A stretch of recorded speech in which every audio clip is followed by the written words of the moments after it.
Hi అండి, నమస్తే. Welcome to Hima's kitchen. ఈరోజు ఒక స్వీట్ రెసిపీ అయితే తయారు చేసుకుందామండి.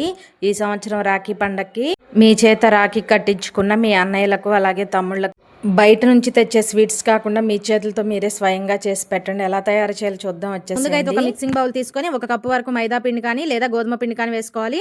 నేనైతే ఇక్కడ గోధుమ పిండి తీసుకున్నానండి. 1/2 స్పూన్ వరకు సాల్ట్, 1 స్పూన్ వరకు ఆయిల్ వేసుకొని ఈ పిండిలో సాల్ట్ ఆయిల్ కలిసే విధంగా పిండిని అయితే ముందు బాగా కలుపుకోవాలి. ఈ విధంగా కలుపుకున్న తర్వాత ఇందులో కొద్దిగా వాటర్ పోసుకుంటూ పిండిని చపాతీ పిండిలాగా సాఫ్ట్గా అయితే కలుపుకోవాలండి. వాటర్ ఒకేసారి ఎక్కువ పోయకుండా కొద్దిగా చూసుకుంటూ కలుపుకోవాలి. ఈలోపు అయితే మీకు చిన్న రిక్వెస్ట్ అండి, ఫస్ట్ టైం మన ఛానల్ చూస్తుంటే ప్లీజ్ సబ్స్క్రైబ్ చేసుకోండి. అలాగే ఈ వీడియో నచ్చితే కనుక ప్లీజ్ అండి ఒక చిన్న లైక్ చేయడం అస్సలు మర్చిపోవద్దు. మీరు ఒక చిన్న లైక్ చేయడం వల్ల ఈ వీడియో అయితే కొంతమందికి రీచ్ అవ్వడానికి హెల్ప్ అవుతుంది. చూడండి, పిండిని అయితే కనుక ఈ విధంగా కలుపుకున్న తర్వాత పైన 1 స్పూన్ వరకు ఆయిల్ వేసుకొని ఇలా మొత్తం స్ప్రెడ్ చేసుకోండి. ఇలా పైన ఆయిల్ స్ప్రెడ్ చేయడం వల్ల పిండి అనేది పైన ఎండిపోకుండా ఉంటుంది. ఇలా ఆయిల్ అప్లై చేసేసుకొని మూత పెట్టి ఒక 15 నిమిషాలు పక్కన పెట్టుకోవాలి. ఈలోపు అయితే కనుక మనం ఇక్కడ లోపల స్టఫ్ అనేది ప్రిపేర్ చేసుకుందామండి. స్టవ్ ఆన్ చేసి కడాయి పెట్టుకొని ఒక 2 టేబుల్ స్పూన్ల వరకు నెయ్యిని వేసుకోండి. మనం చేసుకునే స్వీట్ రెసిపీ కాబట్టి నెయ్యి ఉంటే టేస్ట్ బాగుంటుందండి. ఈ విధంగా ఒక 2 టేబుల్ స్పూన్ల నెయ్యి వేసుకొని నెయ్యి కొంచెం వేడైన తర్వాత ఇందులో కొన్ని జీడిపప్పు పలుకులు అలాగే కొంచెం బాదంని ఇలా కట్ చేసి వేసుకోవాలి.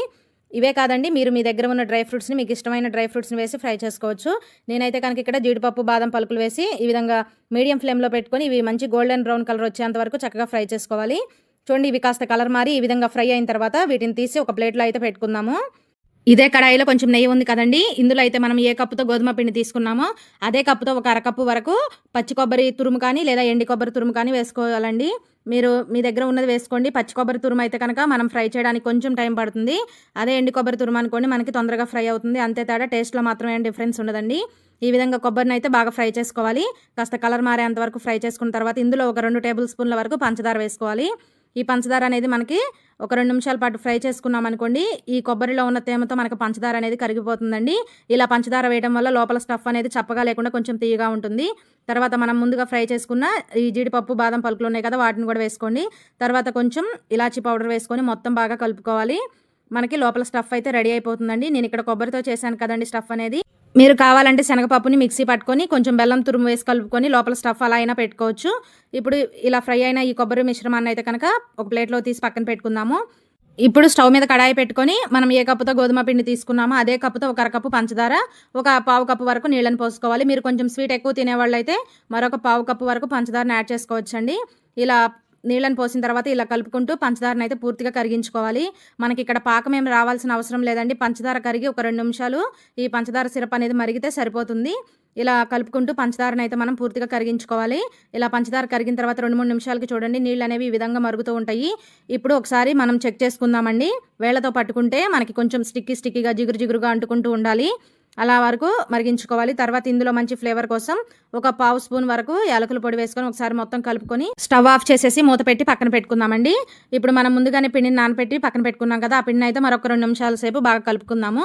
ఇలా కలుపుకున్న ఈ పిండిని మనం ఇంట్లో రెగ్యులర్గా పూరీలు చేస్తూ ఉంటాం కదండి, ఒక్కొక్క పూరీ చేయడానికి ఎంత పిండిని తీసుకుంటామో అంత పిండిని తీసుకొని ఈ విధంగా అయితే బాల్స్ లాగా చేసుకోవాలి. నేను తీసుకున్న 1 కప్పు పిండికి నాకైతే కనుక 6 పూరీల వరకు అవుతాయండి.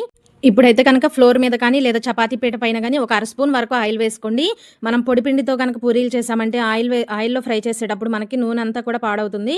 కాబట్టి ఇలా ఆయిల్ వేసుకొని ఆయిల్తో మనం పూరీలు చేసుకున్నామంటే అసలు ఆయిల్ అనేది నీట్గా ఉంటుందండి. ఈ విధంగా అయితే మనం పూరీలాగా ప్రెస్ చేసుకోవాలి. మనం చేసే ఈ పూరీలు అనేవి మరీ మందంగా కాకుండా మరీ పలచగా కాకుండా కొంచెం మీడియంగా ఉండేలాగా చూసుకోవాలి. ఇలా పూరీని ప్రిపేర్ చేసుకున్న తర్వాత మనం ముందుగా లోపల స్టఫ్ని ప్రిపేర్ చేసాం కదండి, ఆ స్టఫ్ని అయితే కనుక ఒక 2 స్పూన్ల వరకు పెట్టేసి ఇలా వీడియోలో చూపిస్తున్న విధంగా ఫోల్డ్ చేసుకోండి. ఇలా ఫోల్డ్ చేసుకున్న తర్వాత చేతికి కొంచెం నెయ్యి కానీ లేదా ఆయిల్ కానీ అప్లై చేసుకొని మనం బొబ్బట్లు చేసేటప్పుడు ఏ విధంగా ప్రెస్ చేసుకుంటామో ఆ విధంగా అయితే చేత్తోనే చక్కగా ఇలా ప్రెస్ చేసుకోవాలండి. మరి ఇంకా పలచగా అయితే లాక్కూడదు. ఇదే విధంగా మరొకటి కూడా చేసి చూపిస్తా చూడండి. మనం పూరి చేసుకున్న తర్వాత లోపల స్టఫ్ని అయితే ఒక 2 స్పూన్ల వరకు పెట్టేసి ఇలా వీడియోలో చూపిస్తున్న విధంగా ఫోల్డ్ చేసుకోండి. చాలా సింపుల్గా చేసుకోవచ్చండి. చూస్తే ఏది అర్థమవుదు, మీరు ఒకసారి ట్రై చేయండి. టేస్ట్ అయితే చాలా బాగుంటాయండి స్టఫ్డ్ పూరీలు అయితే కనుక. ఇలా ఈ విధంగా అయితే బొబ్బట్లాగా ప్రెస్ చేసుకోవాలి. ఇవి మరీ పలచగా చేయొద్దండి, కొంచెం మీడియంగా మందంగా ఉండేలాగానే చేసుకోవాలి. అన్నిటిని కూడా ఇదే విధంగా అయితే తయారు చేసుకొని నేనైతే ఇలా ప్లేట్లో అయితే పెట్టుకుంటున్నాను. నేనైతే కనుక ముందుగానే డీప్ ఫ్రైకి ఆయిల్ పెట్టేశానండి. ఆయిల్ కూడా హీట్ అయింది.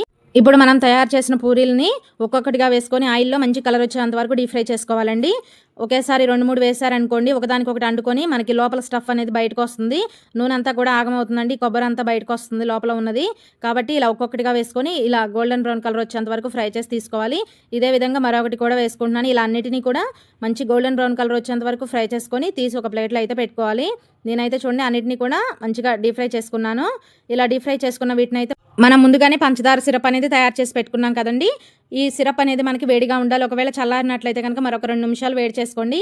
ఇలా వేడిగా ఉన్నప్పుడే మనం ఫ్రై చేసుకున్న ఈ పూరీలను అయితే ఒక్కొక్కటిగా ఇలా పంచదార సిరప్లో వేసి ఇలా 2 వైపులా తిప్పుకుంటూ ఈ స్టఫ్డ్ పూరికి ఈ పంచదార పాకం పట్టే విధంగా బాగా ఇలా అటు ఇటు తిప్పుకుంటూ ఈ సిరప్ని అయితే బాగా పట్టించుకోవాలండి. అప్పుడు పైన తీయగా ఉంటుంది, లోపల కూడా మనకి స్టఫ్లో పంచదార వేసాం కాబట్టి లోపల కూడా చప్పగా లేకుండా ఉంటుంది. ఇలా అన్నిటినీ కూడా ఒక్కొక్కటిగా పాకంలో వేసుకుంటూ ఈ స్టఫ్డ్ పూరికి ఈ పంచదార పాకం అంతా కూడా పట్టే విధంగా అటు ఇటు తిప్పుతూ దీనికి బాగా పట్టించాలండి.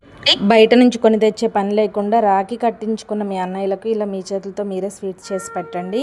ఇక్కడ నేను పంచదార యూజ్ చేశా కదండి. మీరు ఈ పంచదార వద్దు అనుకుంటే పంచదార ప్లేస్లో బెల్లమైనా కూడా యూజ్ చేసుకోవచ్చు.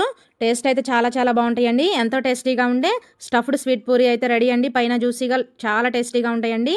ఒకసారి ఇలా చేసి పెట్టారంటే అందరూ ఇష్టంగా తింటారు. వీడియో నచ్చితే కనుక ప్లీజ్ అండి ఒక చిన్న లైక్ చేయండి. అలాగే మరెన్నో ఇంట్రెస్టింగ్ వీడియోస్ కోసం మన హిమాస్ కిచెన్ ఛానల్ అయితే వెంటనే సబ్స్క్రైబ్ చేసుకోండి. Thanks for watching video.